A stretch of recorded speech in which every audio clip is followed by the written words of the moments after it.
Seigneur éternel, toi qui vis et qui règnes au siècle des siècles, étant le maître des temps et des circonstances, je dédie ce moment sous ta conduite et ta gestion.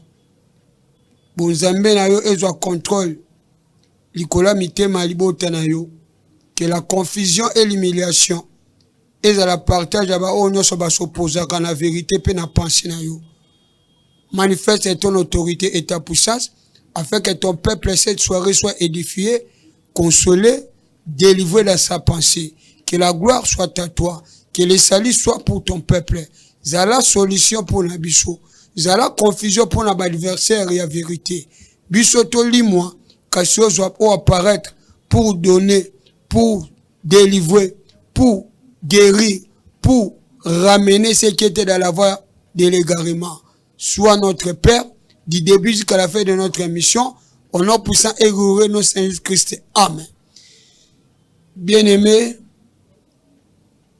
pourquoi les Nzamba permettre les sous-tokutana, malgré la réalité, malgré nyoso otokutana, c'est pourquoi, si j'ai l'ambition toujours aborder le lot,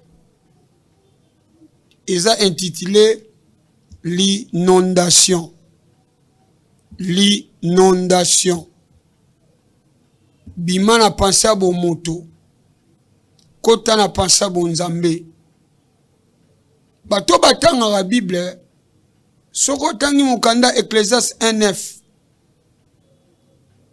Moto na bwanya lobi. Na sena moi.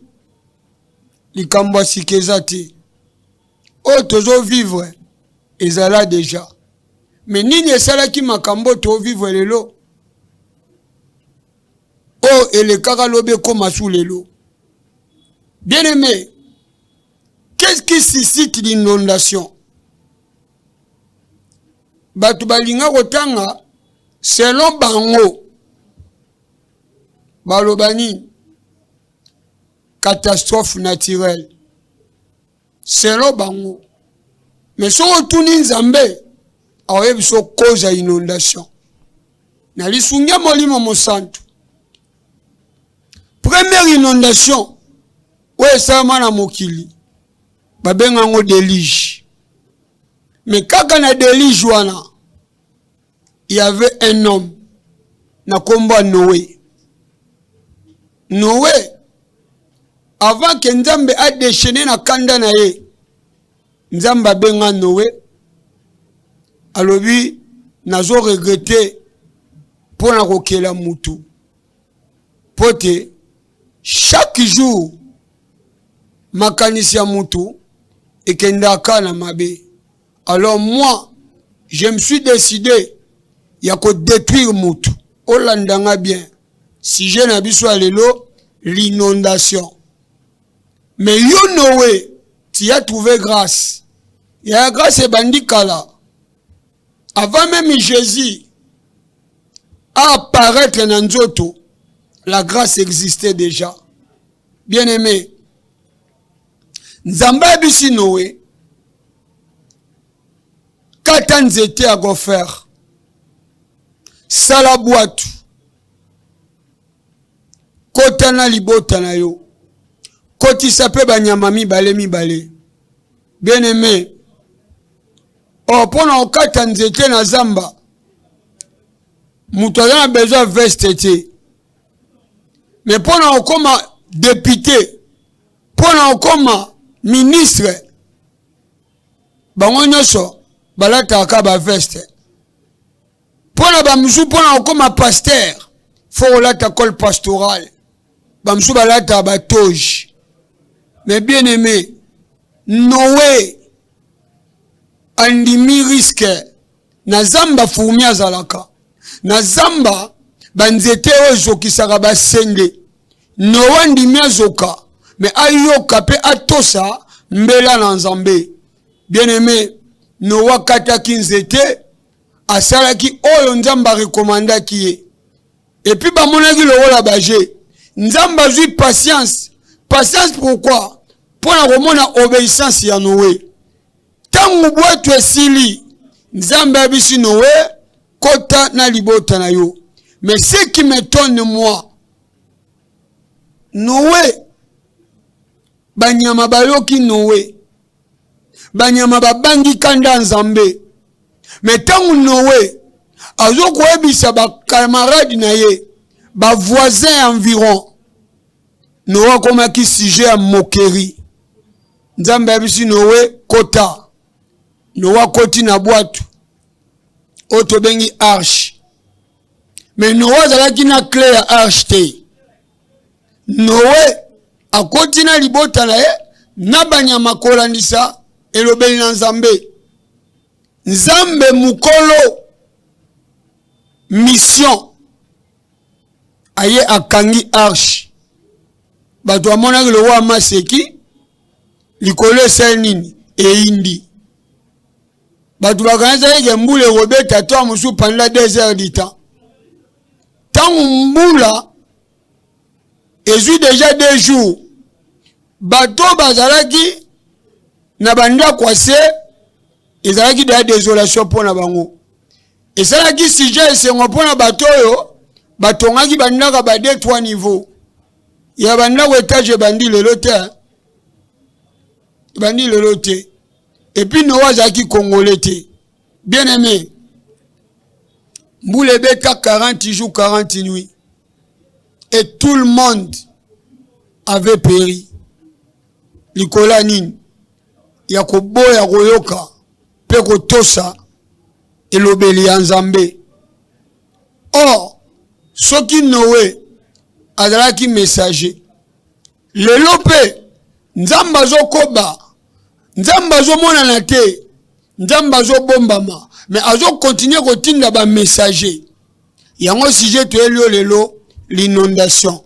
Nazo kotanga mukanda na Nzambe pour comprendre que biloko eza biloko biso to fabriquer te. Nahum chapitre 1 verset 3 virgule 6 à 8. Ozana biki comment Nahum chapitre 1 verset 3 virgule 3 6 à 8. Bible obi na biso boye. L'Éternel est là à la colère. Il est grand par sa force. Il ne laisse pas impuni. L'Éternel marche dans la tempête, dans les tourbillons. Les nuées sont la poussière de ses pieds. Voilà le 3e verset. Nakena 6e. Qui résistera devant sa fureur? Qui tiendra contre son ardente colère? Sa fureur se répand comme le feu et les rochers se brisent devant lui. L'Éternel est bon. Il est un refuge au jour de la détresse. Il connaît ceux qui se confient à lui. Mais avec des flots qui déborderont, il détruira la ville. Yoga. Yoka. Oyoka bien. L'Éternel est là à la colère. Maintenant, Baatuna. Qui peut résister devant sa fureur? Qui peut résister devant la fureur de l'Éternel? Babenye l'Éternel. Donc, azana mandaté. Mais yo mutuana manda robanga Nzambe te. Yo banga batute mais banga Nzambe te. Biso ba passer à mikeboye. Le roi a ba plateforme te. Oyo banga ndeni. Mais Nzambe a sa message pour na yo. Yo muto kwa ke ozana sommet. Mais oboseli ke otambula na jeep ango za na mabele. Mabele oyo ke la te okuta mabele. Pourquoi badwali ko respecter Nzambe te? Cause ya inondation c'est quoi? C'est l'impunité. Oyo kanga bien. Impunité pas banal. Nous avons les autorités ecclésiastiques, ba pasteur. Nous avons des autorités politiques. Nous avons des autorités juridiques. Nous avons des autorités tolobanine. Bato justice. Na bato bobengi ba député. Yaya. l'impunité. Na basali ya Nzambe, l'impunité. Na bato bezobenga ba juriste, impunité. Na ba plateforme, impunité même na ba militaire. Parce que ils ont 4 pouvoirs. Oyo et Jéramboka. Tous un pouvoir législatif, judiciaire, exécutif, moko etikali. Pouvoir judiciaire, exécutif, nde tomoni gouvernement, judiciaire, tomoni ba juge, ba maître avocat, et puis pouvoir moko bino mo boyebi to benga oka société civile to ke ka bongo. Bien aimé, cause de l'inondation c'est l'impunité. Maintenant bibezo banini à cause d'impunité Nzambe anakanda et puis quand ils ont se manifester na nini, ils ont se manifester dans Mupepe ngo we passing a somo zani ngaye Nzambe otambula na Mupepe tourbillon.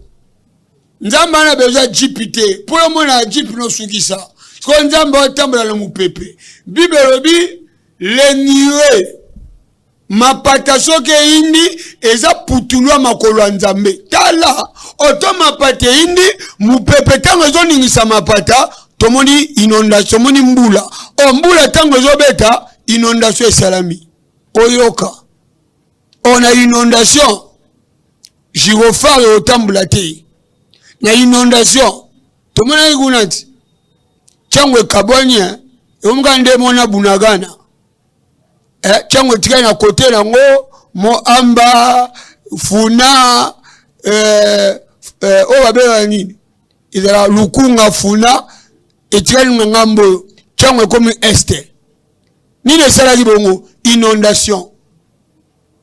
Bien aimé, bino mo benga ngo catastrophe naturelle Nzambe ana colère parce que impunité ole ekita Congo ezo nyokwama to impunité eza na niveau ya na bara 98%.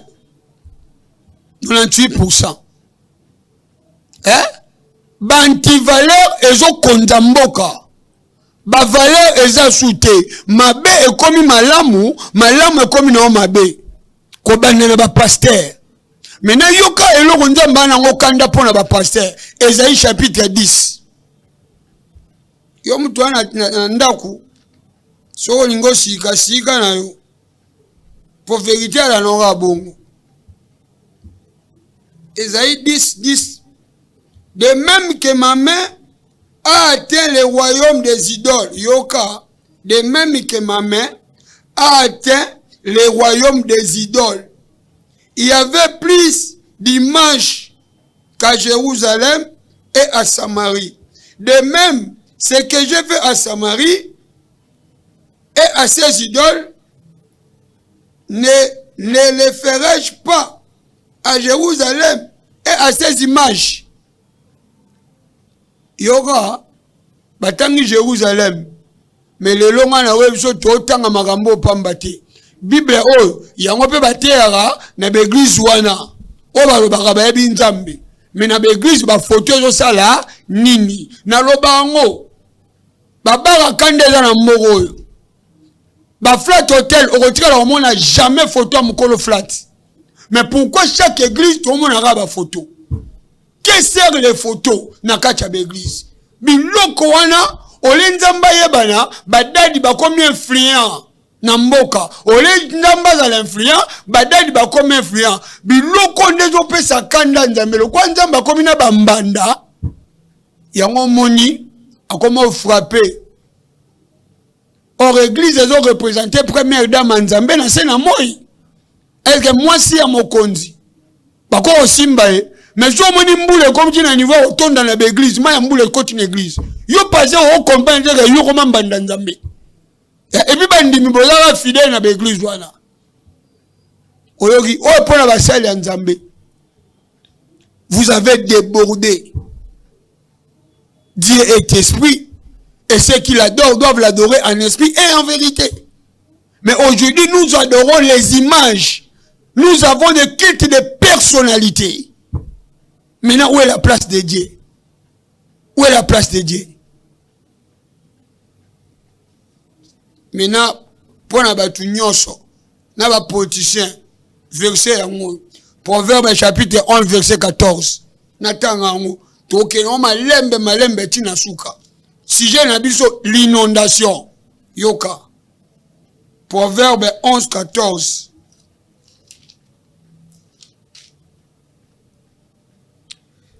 Quand la prudence fait défaut, le peuple tombe et les salis et dans les plus grands nombres de conseillers. Yoka. Quand la prudence fait défaut, le peuple tombe. Or, on a quatre peuples. Il y a les politiciens. Il y a la société civile. Il y a les pasteurs. Il y a même ministre. Avant comme un ministre, même avant comme un président. Avant qui peuple. Oyoka. Quand la prudence fait défaut, le peuple fait quoi? Tombe. Baba kisi babi et les salis et dans les plus grands nombres de conseillers. C'est-à-dire babi lobiko ezo utawapi na ebele ya bapesi toli. Mais bino bozi bapesi toli matoi na bino eyo rara batu na bino eyo ya parti politique na bino. Mais Bible lobi les plus grands nombres ngoyo yebite. C'est que biso musa teko sala awa eza pona ko peso toli yo mayora pa. Oza na parcelle ya pouvoir. Mais pour la nini domaine na yo ba résultat zaka négatif. Pour la nini? Pour la nini? Yaya. Pour la nini? Bible lobi quand la prudence fait défaut, par défaut de prudence, le peuple tombe. Yaya. Na regretté, mboule comme si j'ai malédiction na Kinshasa. Depuis côté na outiti na ye awa. Ondenza mba yebisa nga lata baboti. Soki te. Po misu na nga mwende ba chola na maya kalamu awa. Maya kalamu ka pembenya. Na ba moto zo chola. Batuku koloba te. Soki maya mbula tondi, bolumbu moi c'est comme exposé. Mais nous avons des autorités. Oh mboga nini, mboga zo kufa. Mais mboga ngoba bato ba okamba biso ba koma ba millionnaire. Ndelo elegelanga. Ezo legelanga. Mboga zo kufa. Mais bato bazwana bokonzi ba koma ba millionnaire chaque jour. Yaya ata ba teki conscience. Boyete. Boyete quand la prudence fait défaut. C'est le pays où mutu soka ayibi ba million. A comme célèbre. Non, comme moi. Tina nini ba prison à Kinshasa. Pourquoi? Pourquoi ba prison? Pourquoi ba prison? Prison tina nango nini? Yango moni. Le roi est commis nango cop. Yaya. Nzamba na kanda. Kanda na ye. A manifestant na ba mbula. Obino bobenga catastrophe naturelle. Oh avril. Et comme avril te. Na ba mine msaba mbula pepe tarati. Mboga zo kufa me banda ko teshe zo tongama. Sko nani azo kosa nani? Na azo kosa nani? Et puis mbongo ba tonga la banda ko étage, ce sont de l'argent sale. Mbongo wa ko tonga mboka yango zo sala batu ba millionnaire. Soki ba ko zinda na bango. Ya biso bana bazala na poto. Ya biso bana bakoma ba belge. Ya biso bana bakoma ba canadien. Mais dans mon okosoki français, mon peuple souffre. Mon peuple souffre, mais si le peuple est en train de souffrir, il faut tout le monde au kondi. Et puis, au tamboula sous Égypte. Tamboula makolo, on comprend, le peuple en souffrir. Bien aimé, on t'aime au soir, l'inondation. Yoka. Jésus a la inondation. Dans la Bible, Matthieu chapitre 7, verset 24 à 28. Matthieu 7. La Bible a dit quoi? C'est pourquoi quiconque attend ces paroles que j'ai dit et les met en pratique est semblable à un homme prudent. Yoga. C'est pourquoi quiconque qui attend ces paroles que j'ai dit et les met en pratique est semblable à un homme prudent qui bâtit sa maison sur les rocs. La pluie, l'anda, la pluie est tombée et les torrents sont venus, les vents ont soufflé et se sont jetés contre cette maison. Elle n'est point tombée parce qu'elle est fondée sur les rocs. Mais quiconque qui entend ces paroles que je dis et ne les met pas en pratique sera semblable à un homme insensé qui bâtit sa maison sur les sables et la pluie et les torrents sont tombés. Les ont soufflé, ont bâti sur cette maison et tombé si sa ruine a été grande. Yoka. Yoka. Yoka, ce que Yesu expliqué le bien. Alobi muto azo yoka maloba oyo. O nga Yesu na aloba. Pe azo exécuter yango. Azo exercer yango. Aza lokola mutu ya mayele, mutu ya ekenge. Oyo azo tonga ndaku na ye, likolo ya libanga. Likolo ya libanga. Tangu mupepeye, tangu bambule beti, mbonge ye, e beti na ndako yo, ndako oye resiste, po na nini, po etongami likolo ya libanga. Me mutozo yo kamaloba oyo, e po azo buwa kisa yango, azo chango en exercice te, aza lokola zoba, o azo tonga ndako po monana. Atongi ndaku likola nini? Likolo sable. Mbonge ye, mbula na mupepeye, inondation, nyose se nini? Echoli. Oyogi? Mena, libanga eza nini? Sable pe, eza nini? Libanga, eza ba bon conseiller. Libanga, c'est la justice. Le sable, c'est la corruption. On a quatre corruption. Il y a même les hommes de Dieu. Il y a même les hommes de Dieu. Kolenga. Hein? Ils ont pesa kolenga. Solution mbogo là. Il y a même la bino bo boule wana te. Hein? Il y a même kambo bo organisate.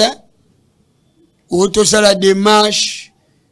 Toke komona toke na este to solo na ngandi boke solo la bozimbo bino bokendo solo la bozisumbo basa nzambe bon ala bato batangisa makila na mboko yebisanga nanu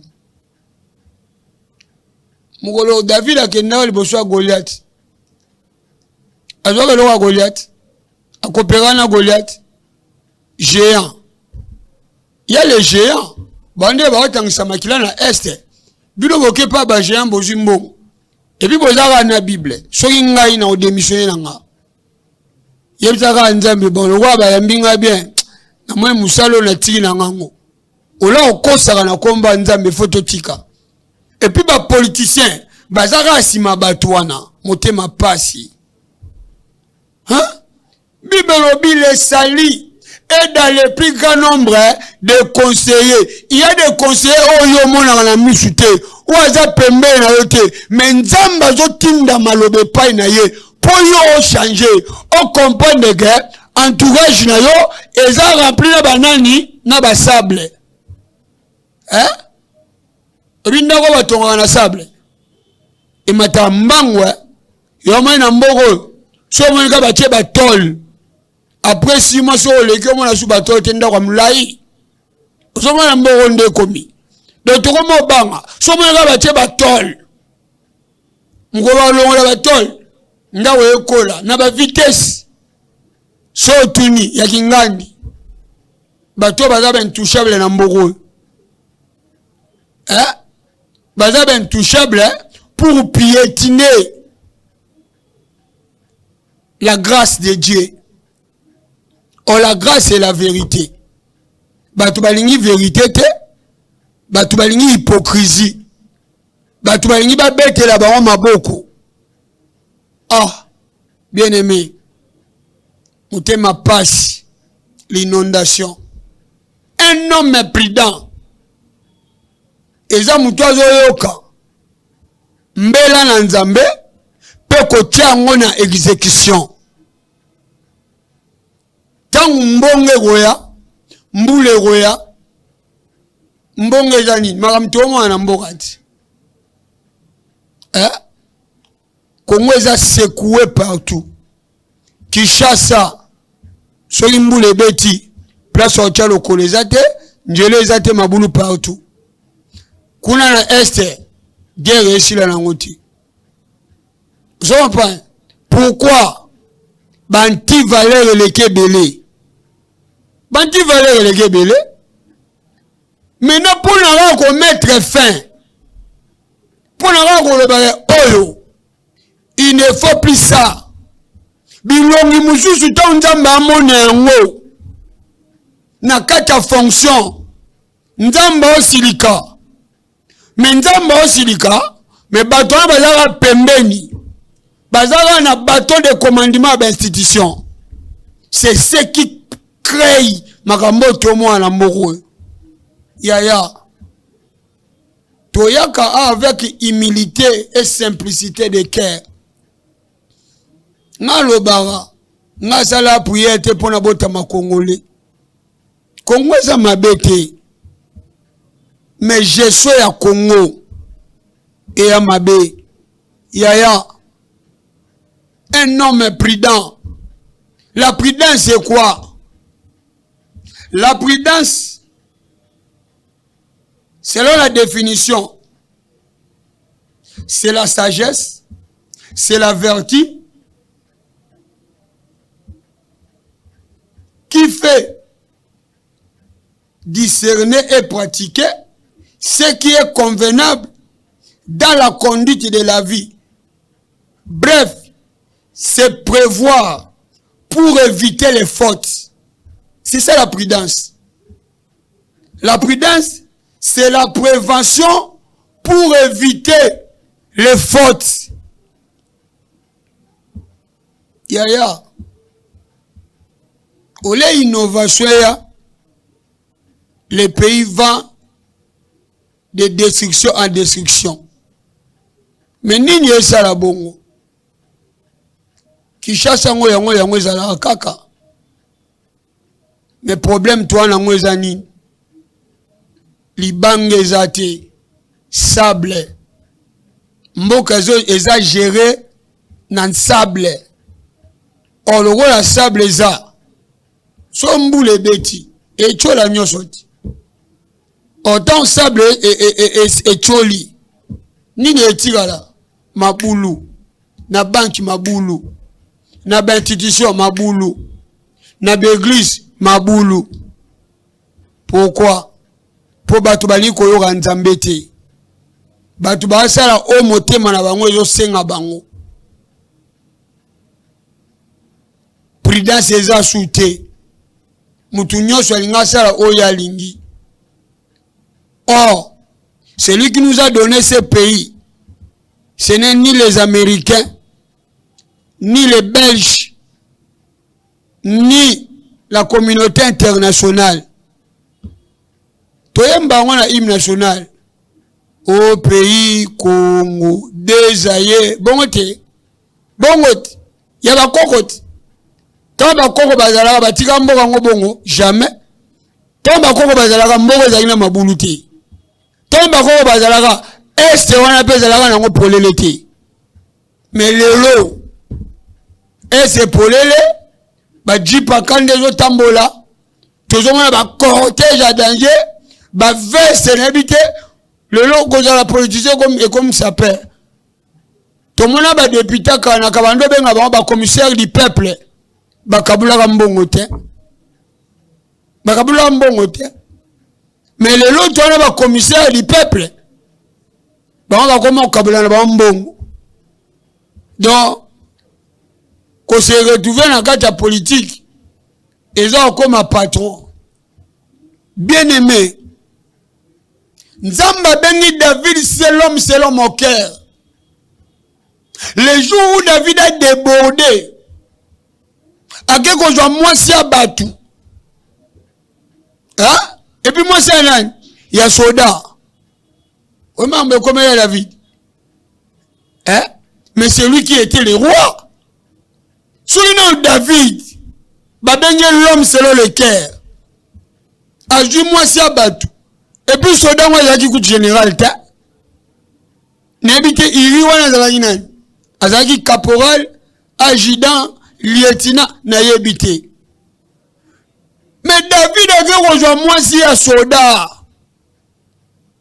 Liwe kotana kwa David. David a ça la repentance. Si on a tout nanan. Et on n'a pas un mandat. Mais bateau le lo bazana ba mandat.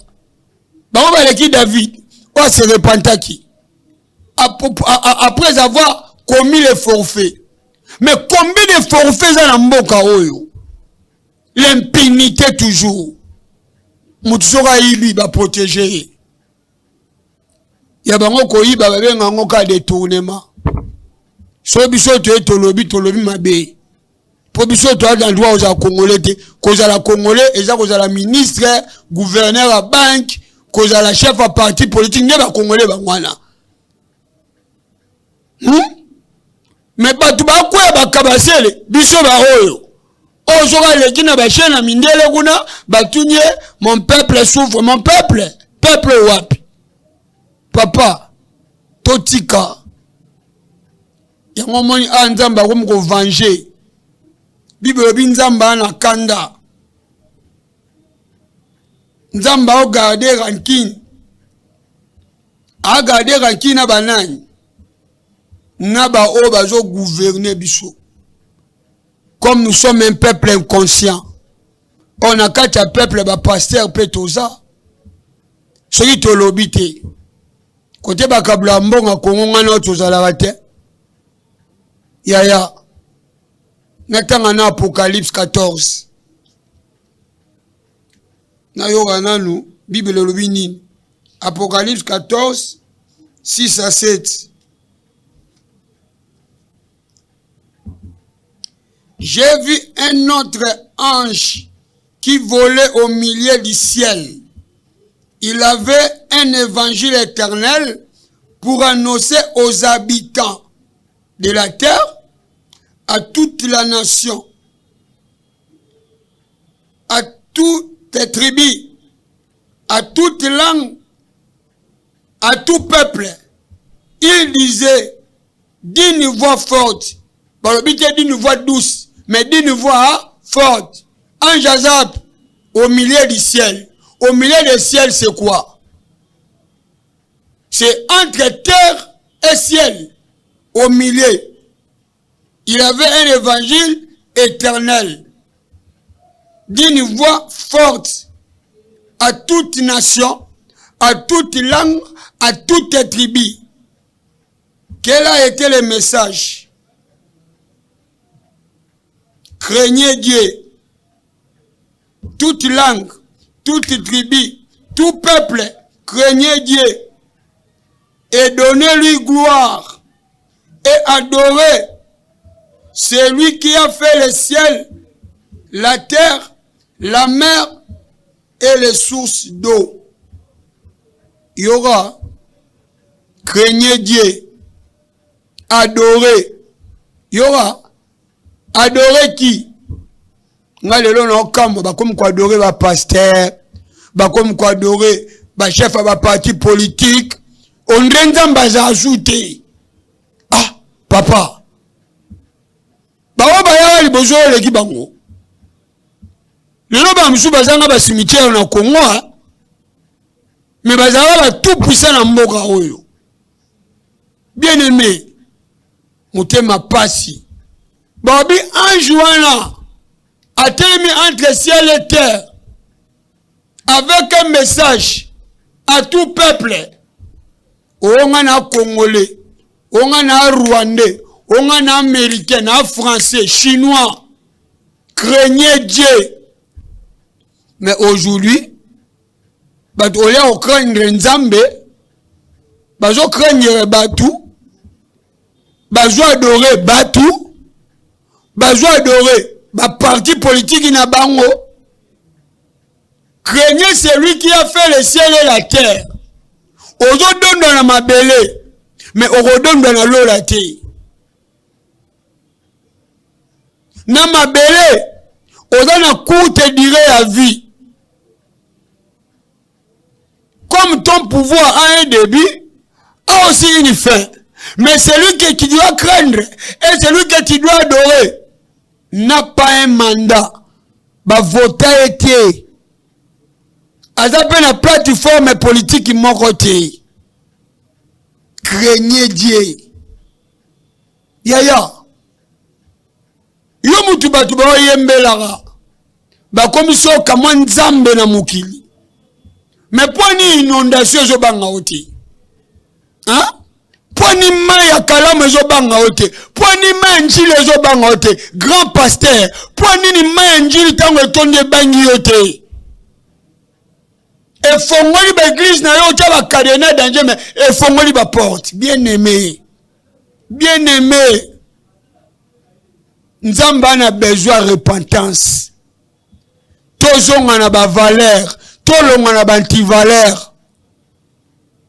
Dieu a un procès. Dieu a un procès. Ésaïe 28, 16 à 19. Ah, montez ma passe.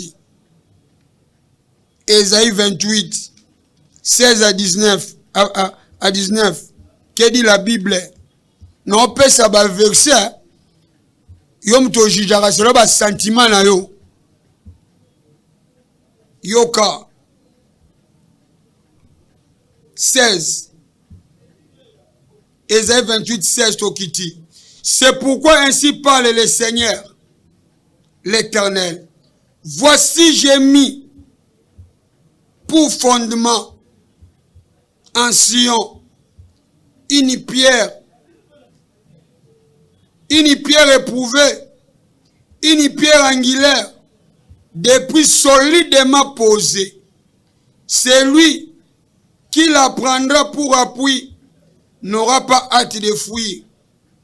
Je ferai de la droiture une règle et de la justice un niveau. Et la grêle emportera les refuges de la fausseté. Et les eaux, yoka, et les eaux inonderont l'abri du mensonge. Et votre alliance avec les morts, avec la mort, sera détruite. Votre pacte avec le séjour des morts ne subsistera pas. Quand le fléau débordé passera, vous serez par lui foulé aux pieds. Chaque fois qu'il passera, il vous saisira, car il passera tous les matins, les jours et la nuit, et les sons et son bruit, celle donnera l'épouvante. Il y aura, balobeli sur Kambambonga, balobeli sur inondation. Pourquoi l'inondation? Parce que batu basali ba pacte, na liwa, basali ba pacte, ba plateforme, abri na bango mensonge. Autant na moni mensonge, je vois la politique. La politique, c'est la démagogie. C'est la démagogie. C'est-à-dire, à cause de mauvaise politique et engendrer mauvaise gestion. Et Dieu, alors je mettrai le niveau. Yoka niveau nzambache. Libanga. Babi la pierre. La pierre angulaire, c'est Jésus-Christ. Oh, Jésus-Christ, avant di na kati ya justice, avant na kati équité. Et l'ignore banine. Respecter ba borne. Wa mukonzi. Tu as un mandat. Il faut savoir respecter bato ba pesa ki au mandat. Aux peuple, ne faut jamais être idolâtre. Koyembelara bango te. Mais il faut royebisa bango. Et si comme ma beza, il faut retailler sa bango papa. Soki to vota ki yo. Bino badozana ba base. Tangu soki mukonzi na bino soki député na bino azoya. Papa, to vota ki yo te po kabela biso mbongo. Mais nous voulons les changements. Ministère rezo boité. Détourner mes salami. Yaya. Bambongo ba détournera. Ils ont ba franc congolais te. Ils ont la ba million ba dollars. O ba million ana. Et quand ça ba canal minene te. To la fleuve. So ba sali ba canal minene. Et que mboule beti na mboko. Mai wane keti na fleuve. Inondation ça na Kinshasa. Non. Mais comment ba mbongo ngo? Et ça la batulelo ba somba mapango na ba Chine. On a moment où toza awa espace à malukuana. Yaya. Je ne suis pas politicien. Mais le quoi ba politicien ba bosani o ba on ba o sala. Ba comme la ba yembe la bango na ba musicien, yo pe musicien o yemba. Yaya. On a pas même musicien te. Ba Alpha Blondy. Ba yembe la pe ba mboga na bango à cause de ba anti-valeur. Ba Yusundur. Yaya. Yo ka jiso to ba sala nzambe to yo ka raté. To yo kaka. Hein? To yo kaka yaya. Pourquoi le débordement? Hein? Nzamba lobi bien, vous avez fait des pactes avec le séjour des morts. Et votre vie de refuge, c'est le mensonge. Oh, le mensonge, c'est quoi? C'est la politique. C'est la politique. Qui se moque de qui? La Bible a dit, c'est qu'un homme aura sémé, il le moissonnera. Yesu akina mokili pona nini? Akina mokili te, po tambola na ba jeep. Hein? Yesu akina mokili. Pona kozongisa mutu na nzela. Pona kotalisa mutu. Le bon côté. Oh, le bon côté, c'est le côté où Nzamba fandi. C'est le côté où Nzamba zomona. Yaya. Babenga David l'homme selon mon cœur. Est-ce que mutema ya Nzambe ekokana David na ndeni? David akola na via lixte yaya. David akola na zamba. Azala obatela banani. Azala obatela ba meme. O meme. Aza animal domestique. Mais nani aza na zamba. Na zamba il y a des lions. Na zamba il y a des loups. Na zamba il y a des ours. Soyi mokileza zamba. Yo lelo za mukonzi. Wa ministre oza gouverneur. Sala lokola David. David a zo protégé. Même à Koufate. Ndezala kosala maboko ya David ezana makila. Un berger, c'est un pasteur. Un pasteur a kokoza à l'est. Quand matangeza na kacha l'église na ye. Est-ce qu'un pasteur a kokolia omelette tangu ba meme na bazo kufa? Un pasteur a kotamula na ba gyrophare na cortège tangu matangeza na kacha mboka. Yaya David andimate mboka neza la humilié. Mwana muke mandima Goliath a reculé. David n'a pas négocié avec Goliath. Mais qu'est-ce que nous voyons aujourd'hui? Yaya na yebite. Lobi kweyaka lorsqu'il y a beaucoup de conseillers. Il y a des conseillers oyozomona. Ba conseiller wana ba hotel so ba défaut na ote. Bango bazaraka sous l'impulsion de mais yaya Nathan ebisi David alobi il y a un riche à qui qu'on dépouiller pauvre. Lorsque la balance est en déséquilibre, le peuple gémit, mais les autorités sont tentées de festoyer chaque jour. Il y a déjà la corruption. Or, biloko ndezo matsanzambe mafuta, à tout moment, abanda kotambola na mupepe. Tango kotambola na mupepe, tourbillon ezo salama.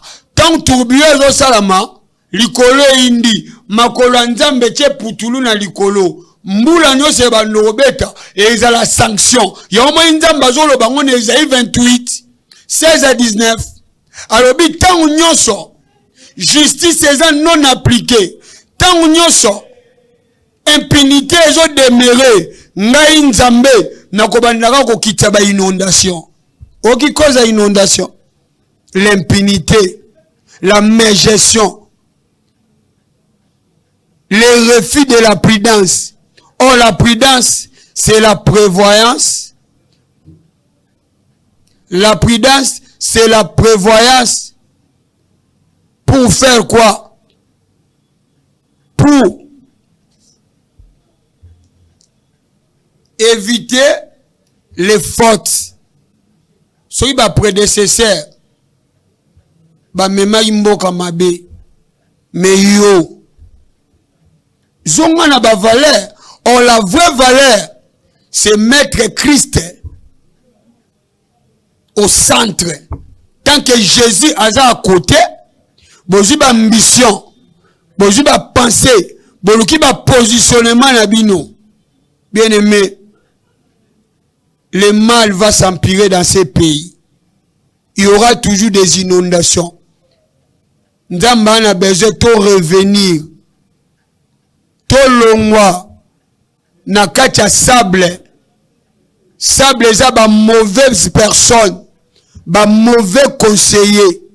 Il faut faire maintenant un choix de bons conseillers. De bons conseillers eza ba oba pembenité, eza ba obo message bonte bilongi wana ndezo sala mbula eba ndako betaka ya mabe. Il faut que je bilongi wana ko effacer bango na histoire politique ya mboka. Kozwa bato baza koni epai na bino te. Bato baza inkoni epai na bino. Kopesa bango une chance. Peut-être bato ba obanga nzambe. Bato balingi te. Bato bazo veiller na ba valeur et non na ba anti-valeur. Bato bazo lumba sur la mabe. Bakoki ko simba te Jesua mboka. Nzamba na besoin batwana te pour maboko na bango yana makila pour le kuta ndeza ile rola cheval de bataille na bango complaisance hypocrisie. Dieu ne veut pas les hypocrites mais Dieu azota la ba valeur achele kwa niveau na achenini justice sociale,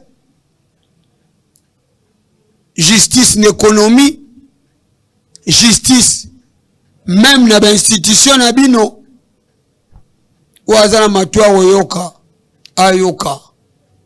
Yesu aza clair alobi mutu mayele atonganda kulikola libanga mais zoba wazana bezeba yemba ye azotonga likola sable za ba mauvais conseiller, sable za bato baza facile à corrompre, nesika koloba vérité le wala si ba pesi enveloppe azo bomba vérité, mais soni ezozongelaka mukondambo ya mboka peuple akozalaka toujours na kati ya kolelaka akobanda kolakelaka mboka o mboko bateka bakabola mbongo bateka ndeni mboka ezobela, mais mboka eza na besoin ya kozwa ba soins intensifs. Soins intensifs, ce sont les bons conseillers o bazotalisa batu volonté ya Nzambe et non ba positionnement politique. Nzamba na mandat te mebino boana mandat et bientôt ce mandat va expirer, mais bilemboni borotika yaya tombola Nzambe. C'est vrai, l'homme est faillible. Nzamba, ngalo baka repentance c'est un canada d'inspiration. So sengi pardon et l'on a pouvoir en haute. C'est ça le problème. Likola ozanga osenga pardon Mobutu akufa na Maroc, azanga cimetière na Congo, ou azana matwa koyoka ayoka. Nzambe mofuti na sembo, maloba o evanda na mitema. Etinda bino te botinda bato ane monte wana fo soto lobite nani muswa koloba yo wasi bato bayaka shawarma ba koloba vérité ba koloba ngote ka mutu azo souffrir nda koloba Miché alobaka likola kozanga koyoka roi kende ko kufa na bitumba, mais Miché alobaka vérité, mais ba yoka na bango ba prophète balinga kolia mbongo tika Nzambe azo esika na mitema pe na mabanjo na bino ba obalandi biso na bandako tozaka na mboka moko et puis mboko Nzambe apesa biso poto teka ngo te poto protéger ngo, mais toko protéger ngo na banti valeur te toko protéger ngo yaloué des valeurs. On a kata ba valeur, nous voulons la justice, que la paix du ciel et je esika na mabota ba onyo so balandi biso Nzamba lola yo mofuti na sembo na ko recommander bandeko bazaki na technique na maboko na Nzambe tant bazondi matoko na bitando ike Nzambe kanisela bango le sambo na nga butu na moi ezalaka innovation, que le bonheur et la grâce aient accompagné libota oyo. Seigneur notre Père, que ton salut prime comme une bannière, zala solution pour le peuple oyo, zala confusion pour la mutu nyonso azolinga a changer volonté na yo. Or Bible bi nyonso koleka, mais oyo ko demeurer c'est ta parole. Tika message oyo et simba mitema et briser mitema ba oba kende na kata me conduite bazonga na conduite yo zala ligne de conduite pour sauver ce pays, pour libérer ce pays, pour changer les institutions de ce pays. Au PS abiso ba institutions où ils sont forts, nous ne voulons plus des hommes forts, mais nous voulons des institutions fortes avec des hommes de valeur au bazo bangayo pour na ko relever pantamboka lokumo ezonge pe na yo. Nous voulons un Congo meilleur, un Congo prospère. Oh, wapio Jésus, ou un centre comme la pierre angulaire. À toi la gloire, le trône et la majesté. À nous la paix, la victoire et les salis. À nos ennemis l'humiliation et la confusion. Tikabiso Tobunga, mais l'eau apparaît afin que ta lumière puisse éclairer le Congo, afin que les œuvres du ténèbre soient détruites. Na combo na mon Jésus Christo. Amen.